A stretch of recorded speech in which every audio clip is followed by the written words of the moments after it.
E como de praxe aqui no canal, eu sempre reservo os últimos dias para postar então os meus vídeos e piores e melhores do ano corrente. E vamos lá então eleger aqui, neste vídeo, os piores de 2024.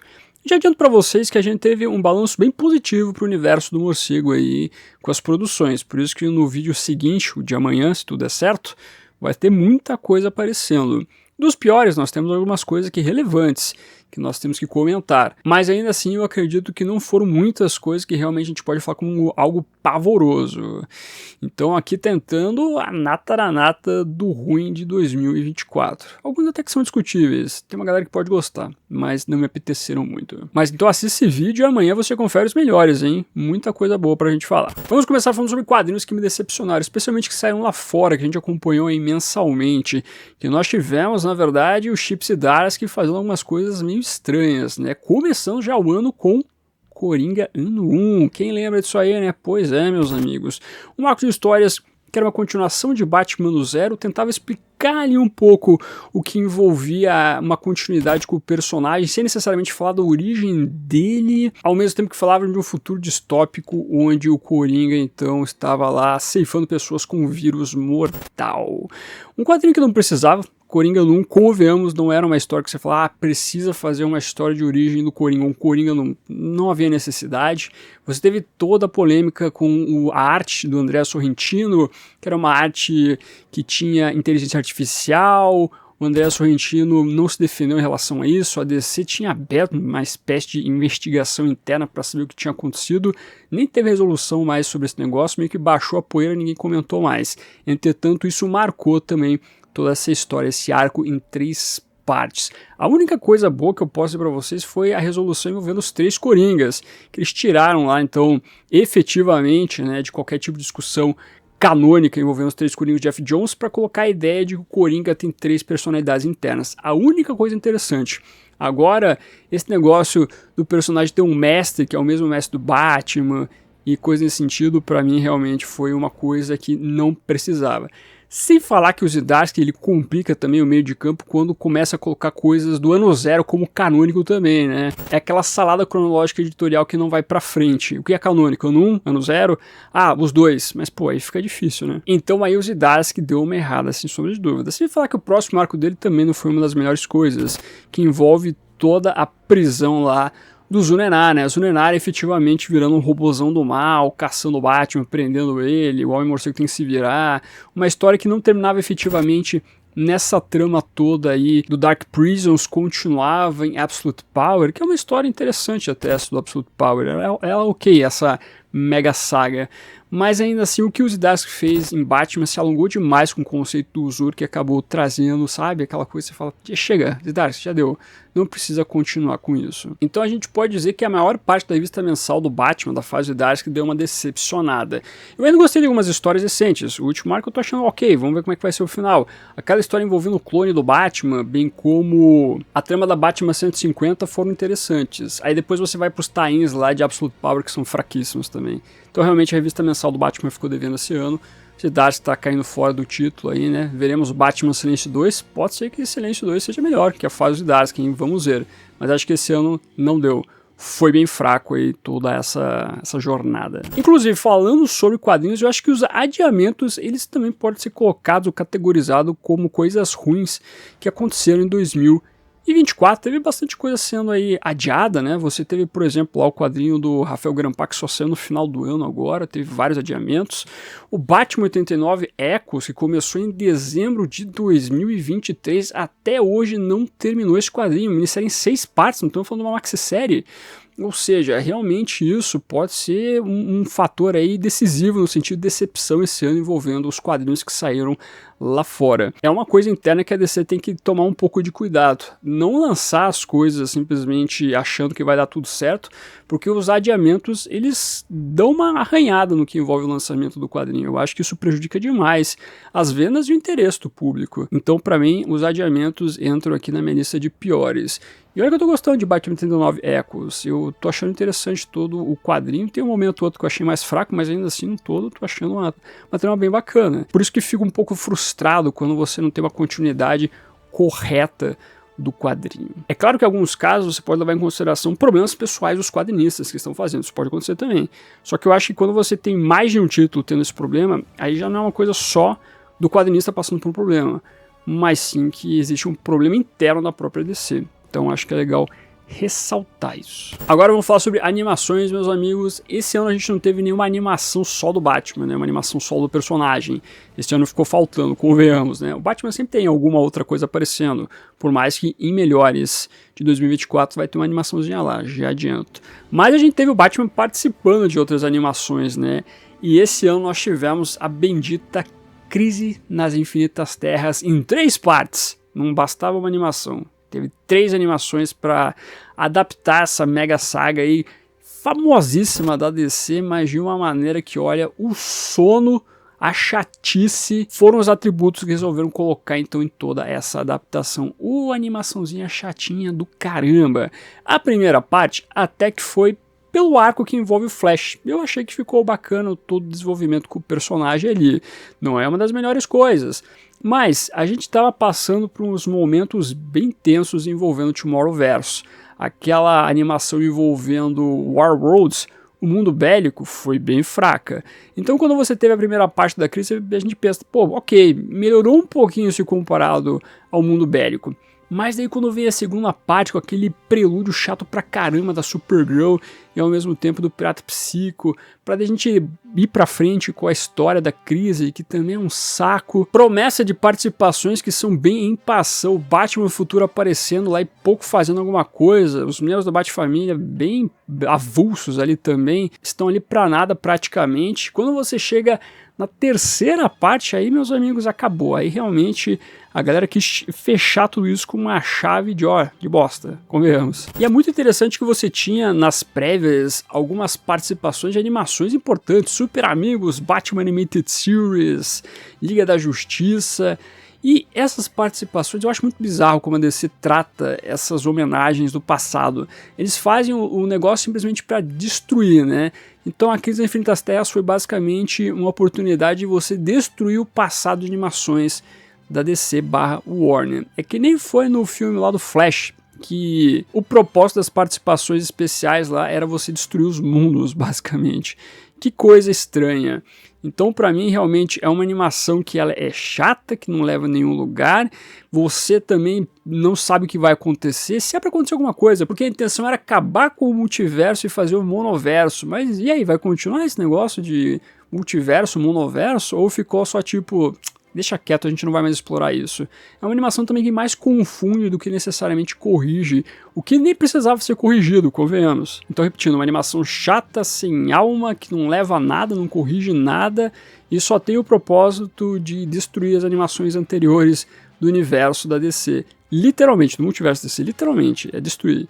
Então, olha, a galera tava de sacanagem quando quis fazer essa adaptação, né? A crise lá da CW é muito melhor envolvendo adaptação. Para mim, esse é um exemplo de como não adaptar uma obra famosa do universo DC. Isso aqui tem que levar como uma espécie de exemplo futuramente. Ah, eu quero fazer uma adaptação de uma saga famosa do universo DC. Beleza, tu vai fazer que nem isso aqui? Não faça, tá? Aqui é um exemplo de o que não fazer.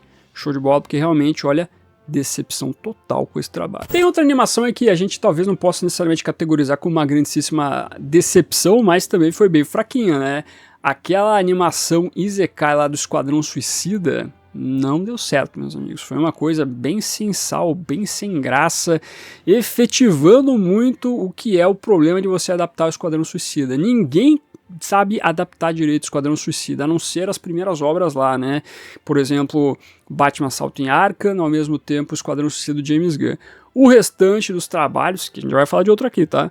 Mas o restante dos trabalhos, pelo amor de Deus, hein? Esquadrão Suicida foi uma equipe que foi muito maltratada nas adaptações. Esquadrão Suicida Isekai não consegue honrar direito a equipe, não consegue fazer um bom trabalho. É bonita a animação, ela é muito bonitinha, mas olha, bonitinha é um feio arrumado, né, convenhamos. Por ser uma produção japonesa, a gente tava um pouco empolgado, né, pô, a galera vai fazer um trabalho legal aqui com o Esquadrão, né, quem sabe eles consigam aí arrumar algumas coisas que foram feitas, tendo em vista que eles traziam que poderia ser uma junção do que foi Esquadrão Suicida 2016 com o Esquadrão Suicida que foi 2021 de James Gunn, né?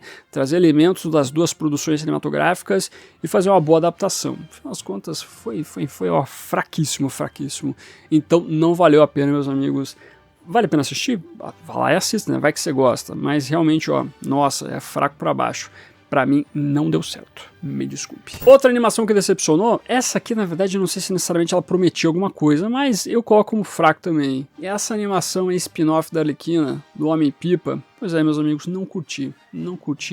Eu acho que o Homem-Pipa é aquela piada que passou dos limites. Aquela piada que a galera não sabe parar. Né? O personagem, ele é divertido, a animação da Arlequina lá, fazendo par com a Era Venenosa, tendo todo o problema dele ser traído, enfim, é um personagem pra animação da Arlequina. Agora, fazer um spin-off com ele, colocando ele como protagonista, junto com a Patinadora Dourada, comprando bar, enfrentando os vilões, eu assisti os primeiros episódios e eu achei bem sem graça. Não é um personagem que ele tem pique, né? Pra ficar lá sendo protagonista, encantando a galera.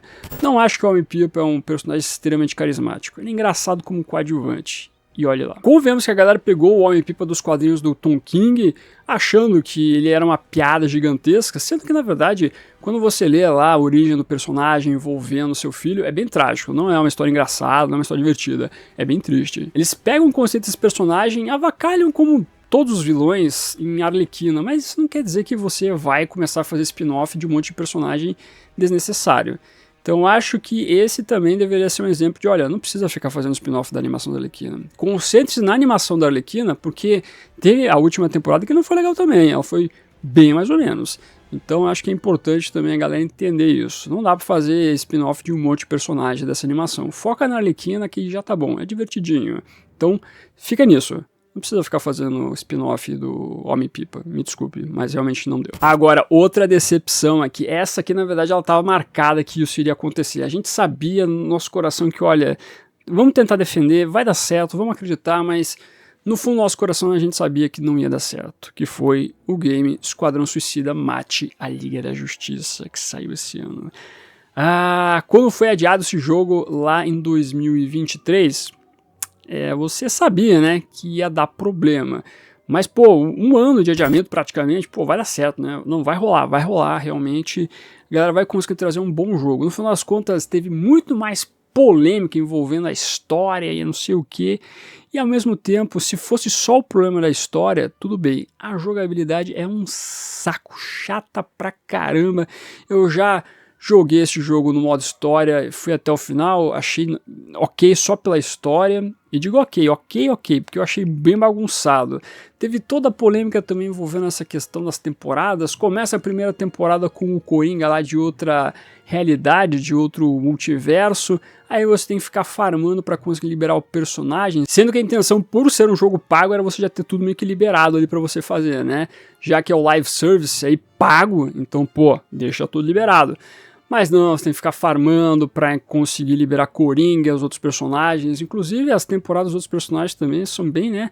Senhora Frio, a filha do pistoleiro, o Exterminador que chamou mais atenção no final das contas, que acabou sendo anunciada a última temporada, né? Como a última temporada. Então, realmente, a Rocksteady, ela sofreu pra caramba esse ano. Pelo menos eles conseguiram ir com um ano aí de conteúdo envolvendo o game, né? Prometeram e estão cumprindo. Nós tivemos outros jogos live service fora do universo DC, fora de quadrinhos, que amargaram números piores, né? Consequências piores, como foi o Concorde. Jogo que não durou o quê? Nem uma semana direito, não é isso? Então, live service também, a galera tá saturada de live service, hein? Acredito que a indústria está entendendo isso. Mas o Esquadrão Suicida foi uma prova de que realmente, olha, não é isso que a galera quer. O pessoal não quer esse tipo de jogo. Vocês mais mancharam a série Arkham do que necessariamente fizeram algo que fosse divertido, bacana. Não deu certo, meus amigos. E esse jogo não foi descanonizado, tá? Esse jogo em nenhum momento é citado que é descanonizado, que tá fora do canon. Vamos ver se nos próximos anos a Rocksteady consegue se levantar depois dessa porrada gigantesca que foi na produtora, hein? A galera, olha, pelo amor de Deus, mas tem chance de voltar aí, né? Vamos ver se isso tudo dá certo. Mas o Esquadrão Suicida fica aí nos piores, sem sombra de dúvida. A gente imaginou que desde o começo do ano, realmente esse jogo estaria entre os piores, e dito e feito. Então, parabéns para quem tinha esse objetivo, né, de ser o pior jogo do ano aí no universo DC. E agora a gente fecha então aqui com o pior no que envolve adaptação cinematográfica, né? Esse aqui foi uma surpresa, convenhamos, ninguém imaginaria que estaria na lista de piores. Coringa 2 ou Coringa Delírio A2, olha, um conceito interessante, vamos explorar o Coringa no Asilo Arkham, conhecendo a Arlequina, interpretado pela Lady Gaga, vai ser um musical, pô, mas tem a Lady Gaga, então dá pra fazer uma coisa bem legal, né? No final das contas, é um filme que se odeia, basicamente, né? É o Todd Phillips fazendo um negócio que, olha, pode ser muito bonito, né? Uma construção legal, uma fotografia bacana e assim por diante, mas é um filme que o diretor, obviamente, né, está escancarado que ele não queria fazer. O objetivo era somente anular o primeiro filme e, além do mais, você tem todo um musical chatíssimo ali, né? As músicas, os momentos musicais do filme, eles são redundantes. Eles não têm a necessidade de existir porque você não constrói uma boa narrativa com isso. E simplesmente você tinha um musical sendo uma repetição daquilo que já foi contado anteriormente, no momento sem música. Pô, tem um momento que eu acabei indo no banheiro no cinema, voltei, que era um momento musical inclusive, não importou, não teve a necessidade de assistir aquela parada, a história estava tranquila, sendo contada, não perdi nada, porque, de novo, a galera fez um musical muito, mas muito fraco. Quando eles anunciaram esse negócio de musical, a gente pensava, pô, que legal, né? Eles querem pelo menos tentar algo diferente com o filme, não simplesmente fazer uma repetição do que foi o primeiro filme. Então isso já, na verdade, acaba sendo um desafio bem interessante, mas é um desafio, você tem que saber fazer, saber muito bem fazer. E o Todd Phillips não sabe fazer musical.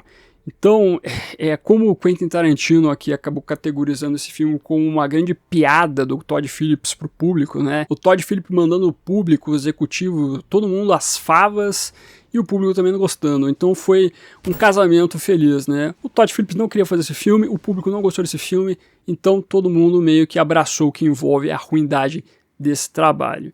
Eu sei que vai ter mais pra frente a galera falando aí, não, mas a gente tem que revisar isso, já podemos falar que é um excelente filme, pode falar o que quiser, mas esse filme pra mim, olha, tá fora, não dá. Que futuramente só façam filmes com esses personagens dos quadrinhos assim por diante, pessoas que queiram fazer realmente, e não fazer uma coisa porque o estúdio queria. E a gente sabe que o Todd Phillips aí foi, mas foi, não digo forçado, mas a Warner ficou em cima pra fazer uma continuação de um filme bilionário.